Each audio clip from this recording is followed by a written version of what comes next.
سلام دوستای عزیزم، وقتتون بخیر. من اومدم با آموزش بسیار کاربردی که اونم نحوه جدا کردن یا پاک کردن زامفیکس چسبیده شده به لباسه.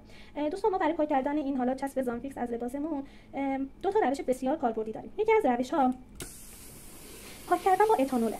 خب حالا من اینو اتو کنم که این زامفیکس به سطح کار من بچسبه به این صورت. خب من از زامفیکس با رنگ متفاوت پارچم استفاده کردم که به راحتی ببینید.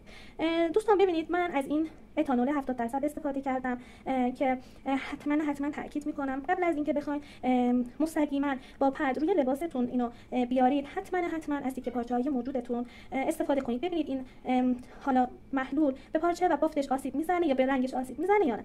اون موقع میتونید به راحتی با خیال راحت پاکش کنید. خب من این پدو به این صورت با پنبه یا پد آغشته میکنم و به آرامی، دوستان به هیچ عنوان عجله‌ای نداریم، به آرامی با حوصله بدون اینکه پارچه رو بکشیم یا کارهای دیگه. ببینید خیلی آروم با حوصله روی سطح کار میکشیم.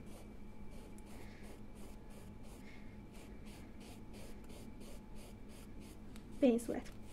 حالا ببینید این قسمت کلا پاک شده و به این قسمت فعلا دست زده نشده. ببینید خب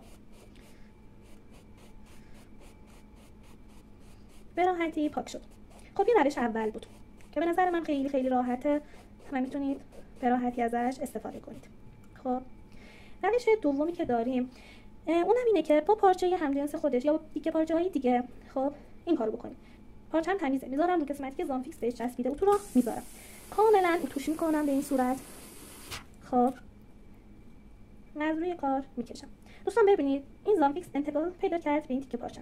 دوباره با پارچه تمیز حالا من بخوام چیز کنم دوباره میکنم رو کار، حتما تمیز باشه که دوباره زامفیکس انتقال پیدا نکنه. به این صورت میکشم و دوباره 3 باره و تا جایی این کارو ادامه میدم که کاملا زامفیکس رو از روی سطح کارم پاک کنم. به این صورت میبینید چقدر کم رنگ شد، بیجون شد.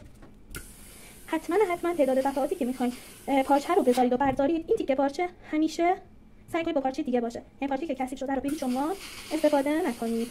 امیدوارم که براتون مفید باشه. حتما پیجم رو دنبال کنید و همیشه سعی میکنم نکات بسیار عالی و کاربردی رو براتون توی پیجم بذارم و حتما نیاز به حمایت های همیشگی شما دارم. بی نهایت ممنون.